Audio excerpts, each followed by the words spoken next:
আমাদের ছোটবেলা একটু আলুর চপ, পেঁয়াজু, বেগুনি আর সঙ্গে যদি একটু জিলাপি থাকতো তাহলেই আমরা অনেক বেশি খুশি হয়ে যেতাম। কিন্তু এখনের বাচ্চারা ইফতারের সময় বিভিন্ন ধরনের আইটেম না হলে তাদের মনই যেন ভরে না। আর এত আইটেম করতে গেলে কিন্তু সময়েরও অনেক বেশি দরকার হয়। তো এই কাজটা একটু গুছিয়ে রাখার জন্য প্রতি বছর আমি পেঁয়াজুর ডালটা এভাবে একটু গুছিয়ে রাখি। ৮-১০ দিনের জন্য একটু গুছিয়ে রাখি। তারপরে আবার দেখা যায় যে ৮-১০ দিন পর আবার একটু ডাল ভিজিয়ে এভাবে গুছিয়ে রাখি।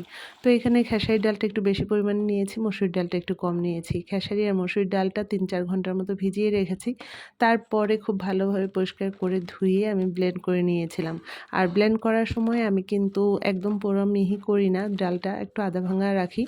আর এতে করে পেঁয়াজুটা অনেক বেশি ভালো হয়। এই ডাল বাটার সঙ্গে আমি কোনো মশলাই দিইনি, শুধু ডালটা ভালো করে ধুয়ে পানি ছাড়া ব্লেন্ড করে নিয়েছি। যখন আমি পেঁয়াজু বানাবো পরিমাণ মতো আমি সব কিছু দিয়ে নেব।